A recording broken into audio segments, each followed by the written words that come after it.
Hi guys. Love ஓ love அப்படின்ற ஒரு படத்தை பற்றி தான் பார்க்க போகிறோம். இந்த படம் யாருதுன்னு பார்த்தீங்கன்னா நம்ம தனுஷுடைய அக்கா பையன் தாங்க. இதுக்கு முன்னாடி தனுஷ் வந்து டைரக்ஷன் பண்ணியிருப்பாரு இல்லை, நிலவுக்கு என்மேல் என்னடி கோபம்ட்டு ஹீரோவாக வச்சு. ஸோ அந்த பையன் தான் இப்போ பண்ணியிருக்கான். செகண்ட் மூவி ஹீரோவாக பண்ணியிருக்கான். அதுவும் love and comedy romance sentiment இந்த மாதிரிலாம் போயின்னு இருக்கு.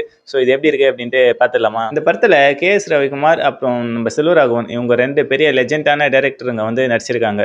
அப்புறம் நம்ம வனிதா விஜயகுமார் நடிச்சிருக்காங்க. அப்புறம் பவிஷ் நம்ம ஹீரோ. ஸோ என்ன பண்ணி வச்சிருக்காங்க இவங்கெல்லாம் சேர்ந்து அப்படின்ட்டு பார்க்கலாம். மற்றவங்கெல்லாம் புதுமுக நடிகர்கள் தான். இந்த படம் வந்து லவ் ஓ லவ் படம் பேர் சொல்லும்போது தெரியுங்க உங்களுக்கு, ஒரு லவ் அண்ட் காமெடி ட்ராமா அப்படின்ட்டு. அந்த மாதிரி தான் படம் வந்து ஸ்டார்டிங்கில் போகும். படம் ஸ்டார்டிங் பார்த்தீங்கன்னா 2 ஹவர்ஸ் தான் படம். ஆனால் படம் ஸ்டார்டிங்லேயே நமக்கு போர் அடிக்கிற மாதிரியான ஃபீல் வந்தது. அது ஏன் தெரில. ஸ்டோரி லைன் வந்து ரொம்ப பயசாக இருக்குது. எப்பயுமே எல்லா படத்துங்களையுமே பழைய படத்துங்களெல்லாம் லவ் வரும்ல. ஸோ பழைய படம்னா இந்த ஜென்ரேஷனுக்கு ஏற்ற மாதிரி நிறைய படங்கள் இருக்குது இந்த மாதிரி சுச்சுவேஷன். ஸோ ஸ்டார்டிங் போகும்போது அப்படியே டல்லாக தான் போகும். நடா அது அரைச்சமாகவே அரைக்கிறானுங்க அப்படின்ற மாதிரி ஃபீல் ஆகும். ஆனால் ஃபர்ஸ்ட் ஹாஃபுக்கு முன்னாடி வந்து ஹீரோவுடைய இதுவே ஃபால் ஆகிடும். ஹீரோடைய லைஃப் இதுக்கு அப்புறம் என்னடா பண்ண போகிறான் அப்படின்ற மாதிரி ஆகிடும் நமக்கு. ஸோ அதுக்கப்புறம் தான் ட்விஸ்ட் வச்சு அதுக்கப்புறம் தான் கதையே ஸ்டார்ட் ஆகுது. ஸோ ஃபர்ஸ்ட் ஹாஃபில் முடிகிற ஸ்டேஜில் தான் கதையே ஸ்டார்ட் ஆகுது இந்த படம். அதுக்கப்புறம் இன்டர்வல் விடுவாங்க. ஸோ அதுலேருந்து கதை சூடு பிடிக்க ஆரம்பிக்கும். அதுலேருந்து உங்களுக்கு போரே அடிக்காது, டல்லாகவே இருக்காது. விறுவிறுப்பாக போய்கினே இருக்கும் கதை. அங்கங்கே காமெடியாக வரும், சீரியஸாக வரும், சென்டிமெண்ட்டாக வரும். ஸோ அதுக்கப்புறம் சூடு பிடிக்க ஆரம்பித்த கதை படம் முடியும் போது தாங்க நிற்குமே. ஸோ படம் முடியும் போதும் லாஸ்ட்டு ஒரு 10 மினிட்ஸ் ஒரு மாதிரி டல்லாக தான் போகும். அது ஏன்னா அங்கே கொஞ்சம் எமோஷ்னலாக இருக்கும் ஸ்டோரி. அதனால் கொஞ்சம் ஒரு மாதிரி ஸ்லோவாக தான் போகிற மாதிரி தெரியும். மற்றபடி படம் வந்து நல்லா தான் இருக்குது. ஒன் டைம் பார்க்கலாம். ஓவராலாக சொல்லணும்னா இவ்வளோ தாங்க. மற்றபடி படத்தில் வந்து ஸ்டார்டிங் டல்லாக போகுதுனால அங்கங்கே பாட்டுலாம் வரும். இந்த பழைய பாட்டு வாடி பொட்ட புள்ள வெளி அந்த சாங் வரும். ஸோ அது வந்து கொஞ்சம் ஒரு மாதிரி ரீமிக்ஸ் வெர்ஷன் மாதிரி போட்டிருப்பாங்க. அது கொஞ்சம் நல்லா வைப்பாக தான் இருக்கும். மற்றபடி நிறைய சுச்சுவேஷனுக்கு ஏற்ற மாதிரி அங்கங்கே லிரிக்ஸில் சாங்ஸ் வந்து தான் இருக்கும். அது ஃபர்ஸ்ட் ஹாஃபில் பார்க்கும்போது நான் சொன்ன மாதிரி கொஞ்சம் ஒரு மாதிரி போராக தான் போகும். பெருசாக ஒர்க் அவுட் ஆகாத மாதிரி இருக்கும் சாங்கு. அதுவும் இல்லாமல் நமக்கு கதையே உட்காராத மாதிரி இருக்கும். ஒரு மாதிரி இருக்கும்.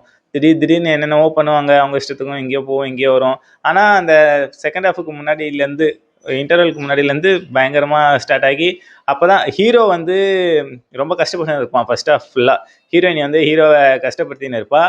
அதுக்கப்புறமேட்டுக்கு ஒரு ட்விஸ்ட் வச்சு இது எல்லாமே ஹீரோயினி கஷ்டப்படுற மாதிரி ஹீரோ அதை பார்த்து ரசிக்கிற மாதிரி அந்த மாதிரி மாற்றிடுவாங்க. ஸோ அதுலேருந்து தான் படமே நல்லாயிருக்கும்.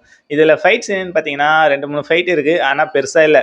ஃபஸ்ட்டு ஒரு ஃபன்னான ஒரு ஃபைட் இருக்கும். அப்புறமேட்டுக்கு செகண்ட் ஹாஃபில் அதுவும் ஃபன்னாக தான் இருக்கும். பெருசாக ஒன்றும் இருக்காது. புது ஹீரோ இல்லை, அதனால் ஃபைட்லாம் மாசாக ஆக்ஷனாக கொடுத்தா சரி இருக்காது அப்படின்ட்டு வைக்கல. ஸோ இதில் பர்ஃபார்மன்ஸ்னு பார்த்தீங்கன்னா ஹீரோ அண்ட் ஹீரோயின் இவங்க 2 பேருக்கு தாங்க அதிகமாக கொடுத்துருக்காங்க. இவங்க 2 பேரும் நல்லா பர்ஃபார்ம் பண்ணியிருக்காங்க. இதுக்கு முன்னாடி பார்த்தா விட ஹீரோ இதில் நல்லாவே பண்ணியிருக்காரு. ஸோ அப்படியே கண்டினியூவாக போய்கினே இது செகண்ட் படம் தானே. ஸோ இப்போவே நல்லா பெரிய படம், பெரிய பட்ஜெட் மூவிலாம் எடுக்காமல் இந்த மாதிரி சின்ன சின்ன படங்களில் நடிக்கிறது அவருக்கு பாசிட்டிவ் தான். ஆனால் என்ன ஒன்று, இந்த மாதிரி லவ் ட்ராக்கு, இந்த மாதிரி சென்டிமெண்ட், இந்த மாதிரி அதாவது இந்த மாதிரி இல்லாமல் கொஞ்சம் மொக்க படமாக, அதாவது ஃபர்ஸ்ட் ஹாஃப் ஃபுல்லாக அப்படி தானே இருக்குது. இந்த மாதிரி இல்லாமல் இன்னும் கொஞ்சம் நல்ல கதையாக தேர்ந்தெடுத்து, சமூக கதையை தேர்ந்தெடுத்து நடிச்சாக்கா இன்னும் கொஞ்சம் நல்லா ஃபேம் ஆகலாம். அப்புறம் நம்ம ஹீரோயினி நடிப்புன்னு பார்த்தீங்கன்னா சொல்லவே வேணாங்க. ஏன்னா ஹீரோவை விட ஹீரோயினியை தான் அதிகமாக காட்டுவாங்க படத்தில். ஏன்னா அவங்களுக்கு தான் வேலையே அதிகம் அந்த படத்தில். செகண்ட் ஹாஃப் ஃபுல்லாக அவங்க தான். ஸோ அவங்களுடைய பர்ஃபார்மன்ஸ் வேறு லெவலில் இருக்கும், பயங்கரமாக இருக்கும். நம்ம வனிதா விஜயகுமார் வருவாங்க கொஞ்சம் சீன், அதுவுமே கொஞ்சம் நல்லா காமெடியாக கொண்டு போயிருப்பாங்க.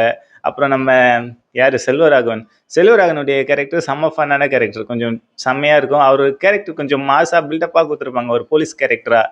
அது கொஞ்சம் நல்லா இருக்கும். ஆனால் லாஜிக்காக பார்த்தீங்கன்னா எதுவுமே இதில் ஒர்க் அவுட் ஆகாது. லாஜிக்காக ஒரு இன்ஸ்பெக்டர்கிட்ட போயிட்டு இந்த மாதிரி கேஸ் கொடுக்க போகிறேன், அந்த பொண்ணு லவ் ஃபெயிலியருக்கு, அதாவது அவனுக்கு லவ் பிடிக்காது, செட் ஆகாது, நம்ம இது பண்ணிடலாம், பிரிஞ்சிடலான்னு சொல்லுவான். லவ் பிரேக்கப்புக்கு ஒரு சர்டிஃபிகேட் மாதிரி கேட்பான், அது கொடுக்க மாட்டான்ட்டு சும்மா வந்து கம்ப்ளைண்ட். இந்த மாதிரியான ஃபன்னான விஷயங்கள்லாம் லாஜிக்கில் இடிக்கணும். ஏன்னா ரியல் அது மாதிரி நடக்காது. போலீஸ் ஸ்டேஷனில் போய் கம்ப்ளைண்ட் கொடுக்க போகணும், நம்மள தான் தூக்கி உள்ள வைப்பானுங்க. ஸோ இது சும்மா லாஜிக்லாம் பார்க்காம ஜாலியாக ஃபன்னாக காமெடியாக பார்க்குற படம் தான். அதனால் இது ஓரளவு நல்லா ஒர்க் அவுட் ஆகிருக்கு. பார்க்கும்போது எதுவும் பெருசாக தெரில. அந்த ஹீரோயினுடைய நடிப்பு வேறு லெவலுங்க. ஸோ மற்றபடி இந்த படத்தில் யாருன்னா பெருசாக தெரிவாங்களா அப்படின்னு கேட்டிங்கன்னா மற்றபடி யாருமே பெருசாக இதில் தெரிய மாட்டாங்க. இந்த ஒரு 4 பேருக்குள்ளே தான் ஸ்டோரி மாற்றி மாற்றி போயின்னு இருக்கும். ஆனால் நல்லா போயிருந்துச்சு.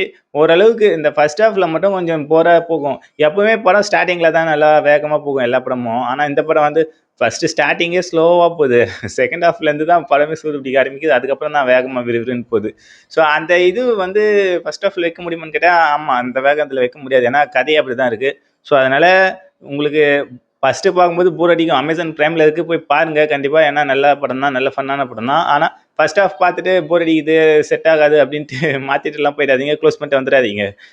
வெயிட் பண்ணி பாருங்க. அப்புறம் செம்மையா இருக்கும். நீங்க ஃபர்ஸ்ட் ஹாஃப்ல எவ்வளோ டல்லா இருந்துச்சோ, அதோட ஃபாஸ்ட்டா செகண்ட் ஹாஃப்ல இருக்கும். ஸோ இந்த படம் வந்து பார்க்காதவங்க மறக்காம போய் பாருங்க. ஏன்னா நம்ம பவிஷ் பண்ணியிருக்காரு. தனுஷுடைய அக்கா பையனாச்சே. ஸோ பார்த்து தானே ஆகணும். என்ன பண்றாரு அப்படின்ட்டு. அந்த மாரி தான் நானும் போய் பார்த்தேன். பரவால்ல. ஓரளவு நல்லா பண்ணியிருக்காரு. ஒன் டைம் பார்க்கலாம்.